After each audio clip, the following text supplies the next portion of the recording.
Noum Diawara était sur la scène du tram vendredi 9 février avec son spectacle « Mon ex avait raison ». L'amour est le thème central de cet adepte du stand-up. Je pense que c'est les femmes qui sont au cœur de mon écriture, c'est ça mon problème. Une relation difficile avec le sexe féminin. Mais en fait, la première pièce, Amour sur place à emporter, c'est que j'adorais les pièces de théâtre avec Amel Chabi, avec qui on jouait. Il n'y avait aucune pièce qui nous ressemblait.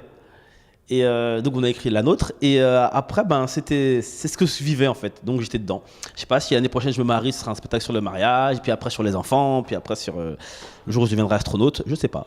Pour l'instant c'est vrai que les femmes sont beaucoup présentes. Suite à la séparation avec son ex, il a pris le parti d'en rire et de faire rire. Quand je me suis séparé, je suis retourné chez mes parents, tous mes potes ils me chambraient parce que c'était à l'époque où Qu'est-ce qu'on a fait bon Dieu sortait au cinéma.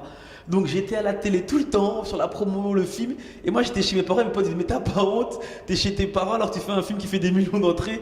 Et en fait, tellement on se vannait, tellement on rigolait, ben, autant rire parce que c'est vrai, c'est comique en fait ce genre de situation. Les gens s'imaginaient que j'étais sur Paris, les gens disaient non, j'étais chez mes parents, en train d'aller faire les courses à Lidl pour ma mère.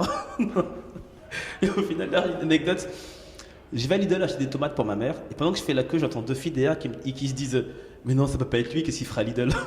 Donc j'ai rien dit et je suis passé à la caisse. Ce genre de truc, faut en rire aujourd'hui. Sans oublier l'interaction constante avec le public. Au début, j'ai prévu de poser pendant le spectacle genre 2-3 questions, vite fait, par rapport au couple, par rapport aux gens, pour voir si on vit la même chose. Et plus le temps est passé, plus je me suis senti bien dans le spectacle et plus j'ai envie d'échanger, de parler avec les gens. Et au final, je parle beaucoup. Je parle tout le temps avec les gens, je fais participer les gens parce que on n'est pas au cinéma, je suis là, on peut discuter, donc discutons. Et puis souvent on dit les histoires les plus personnelles sont les plus universelles.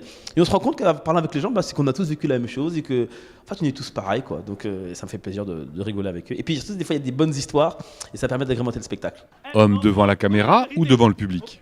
Être devant le public, c'est ce qu'il y a de mieux parce que pendant 1h30 on est avec les gens et c'est du tac au tac. C'est-à-dire on sort la vanne, ils rigolent, donc on prend du plaisir, on partage avec eux.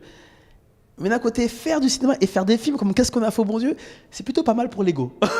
Pas mal de dire j'ai fait un film qui a fait 12 millions d'entrées. Mais les deux sont bien, mais je pense que le rapport avec le public tout de suite, c'est ce que je préfère. Parce qu'un film, on le tourne pendant 2 mois, pendant 8 mois, on oublie, le film sort, on voit le film, ah ouais, on a fait ça. Donc c'est pas... Et puis on n'est pas dans la salle quand les gens rigolent à chaque fois. Donc là, au moins, je suis toujours avec les gens. Donc... Et puis comme mon premier amour, c'est la scène, donc je pense que la scène. Mais si c'est pour faire des films comme Qu'est-ce qu'on a fait au bon Dieu, j'en fais tous les ans s'il le faut. Je vous jure, on parlait, on s'engueulait et elle est morte. Même ma mère dans la salle va se faire il ment. Tu as tué la go, dis la vérité. Une soirée pleine d'humour, c'est ce sentiment universel qu'est l'amour.